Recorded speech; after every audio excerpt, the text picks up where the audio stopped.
स्वागत। आज हमारे पास एक बहुत दिलचस्प स्रोत है, एक छवि है जो निवेश के सारे अलग-अलग रास्ते दिखाती है। हाँ, काफी विजुअल है ये। बिल्कुल। तो आज हम इस छवि में जो मुख्य निवेश की श्रेणियां हैं ना, और उनके उदाहरण, बस उन्हीं को समझने की कोशिश करेंगे। ठीक है, देखते हैं क्या क्या है इसमें। तो चलिए इस स्रोत के जरिए निवेश की दुनिया की एक झलक लेते हैं। शुरुआत करते हैं इक्विटी से। स्रोत में जिक्र है ब्लू चिप का, मिड और स्मॉल साइज कंपनियां हैं, फिर अनलिस्टेड कंपनियां, विदेशी स्टॉक्स भी हैं और कई तरह के फंड्स भी, जैसे equity mutual fund, index fund और वो ईटीएफ्स भी। अच्छा, तो मतलब इक्विटी अपने आप में काफी बड़ा है। हाँ, बिल्कुल। इक्विटी का सीधा मतलब है कंपनियों में हिस्सेदारी लेना, और स्रोत, जैसा आपने कहा, साफ दिखाता है कि इसमें कितनी वैरायटी है। बड़ी जानी मानी ब्लू चिप कंपनियां हैं तो उभरती हुई छोटी कंपनियां भी हैं। जिनमें ग्रोथ पोटेंशियल शायद ज्यादा हो। हाँ, पर जोखिम भी। तो ये अलग अलग रिस्क और रिटर्न वाले ऑप्शंस हैं। और फंड्स जैसे म्यूचुअल फंड या ईटीएफ्स, वो दरअसल कई स्टॉक्स को एक साथ मतलब बंडल करके निवेश करना आसान बनाते हैं। अच्छा, तो ईटीएफ्स मतलब एक्सचेंज ट्रेडेड फंड्स जो स्टॉक एक्सचेंज पर ही मिलते हैं। जी बिल्कुल। समझ गई। इक्विटी में ग्रोथ तो है, पर हाँ, जोखिम भी साथ में।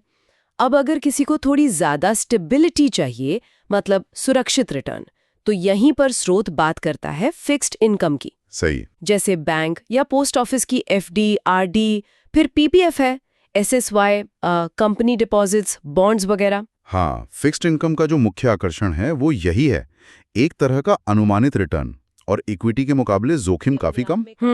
स्रोत में पीपीएफ मतलब पब्लिक प्रोविडेंट फंड और सुकन्या समृद्धि योजना का जिक्र है।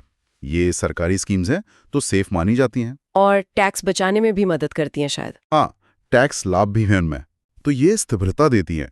इसलिए जो लोग ज्यादा रिस्क नहीं लेना चाहते, उनके पोर्टफोलियो का ये अक्सर एक अहम हिस्सा होती हैं। लेकिन एक सवाल मन में आता है, क्या ये हमेशा महंगाई को बीट कर पाती हैं, खासकर लंबे समय में? इक्विटी शायद वो कर लेता है कभी कभी। ये एक बहुत वैलिड पॉइंट है। फिक्स्ड इनकम ये चैलेंज रहता है। खैर, आगे बढ़ते हैं। अगला सेक्शन है रियल एस्टेट और इंफ्रास्ट्रक्चर का। हाँ, ये इंटरेस्टिंग है। स्रोत इसे दो हिस्सों में बांट रहा है। एक तो फिजिकल एसेट, मतलब खुद प्रॉपर्टी खरीदना, जैसे घर, दुकान वगैरह। और दूसरा है फाइनेंशियल एसेट, जैसे रीट्स और इनविट्स। ये फाइनेंशियल वाला पार्ट मुझे काफी दिलचस्प लगा। हाँ, ये वाकई में है, क्योंकि ये दिखाता है कि प्रॉपर्टी में पैसा लगाने का मतलब सिर्फ घर या दुकान खरीदना ही नहीं है। फिजिकल प्रॉपर्टी में क्या है कि आपको पूरा मालिकाना हक मिलता है, पर उसमें पैसा भी ज्यादा लगता है, रख रखाव की जिम्मेदारी भी होती है। सही कहा, काफी झंझट है। बिल्कुल। वहीं ये जो रीट्स हैं, मतलब रियल एस्टेट इन्वेस्टमेंट ट्रस्ट, और इनविट्स यानी इंफ्रास्ट्रक्चर इन्वेस्टमेंट ट्रस्ट, ये आपको बड़ी रियल एस्टेट या इंफ्रा प्रोजेक्ट्स में छोटी रकम से भी हिस्सेदार बना देते हैं। अच्छा, बिना सीधे मैनेजमेंट के। हाँ, बिना मैनेजमेंट की जिम्मेदारी लिए, और ये स्टॉक एक्सचेंज पर ट्रेड भी होते हैं, खरीदे बेचे जा सकते हैं। तो ये उन लोगों के लिए अच्छा हो सकता है जो प्रॉपर्टी में तो निवेश करना चाहते हैं, पर वो खरीदने बेचने की सीधी झंझट नहीं पालना चाहते। बिल्कुल। लेकिन इसमें भी मार्केट का उतार चढ़ाव वाला रिस्क तो होगा ही। हाँ, निश्चित रूप से, जैसे किसी भी निवेश में होता है, बाजार का जोखिम तो इनमें भी जुड़ा है, वॉलेटाइल हो सकते हैं। ठीक है। अब स्रोत का अगला हिस्सा देखते हैं, कमोडिटीज, जैसे सोना या चांदी।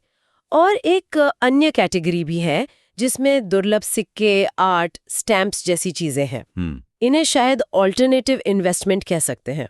हाँ, आमतौर पर इन्हें ऑल्टरनेटिव ही माना जाता है। ये पारंपरिक फाइनेंशियल एसेट्स जैसे स्टॉक या बॉन्ड, उनसे काफी अलग है। सोना चांदी की बात तो खैर काफी होती है निवेश के तौर पर। बिल्कुल। सोना और चांदी जैसी जो कमोडिटीज हैं, उन्हें अक्सर लोग महंगाई से बचाव के लिए, या जब अर्थव्यवस्था में अनिश्चितता हो तो एक सुरक्षित विकल्प मानते हैं। ये फिजिकल संपत्ति हैं, आप बार या सिक्के के रूप में रख सकते हैं, या गोल्ड फंड्स भी होते हैं। अच्छा, और ये आर्ट, सिक्के वगैरह? देखिए, कला या दुर्लभ सिक्के जैसी चीजें, वो संग्रह का शौक भी हैं, और उसमें मूल्य बढ़ने की उम्मीद भी रहती है। हालांकि इनका बाजार उतना लिक्विड नहीं होता, मतलब जरूरत पड़ने पर इन्हें फटाफट बेचना शायद मुश्किल हो, और सही कीमत आंकना भी एक्सपर्ट का काम है। ये बात भी है।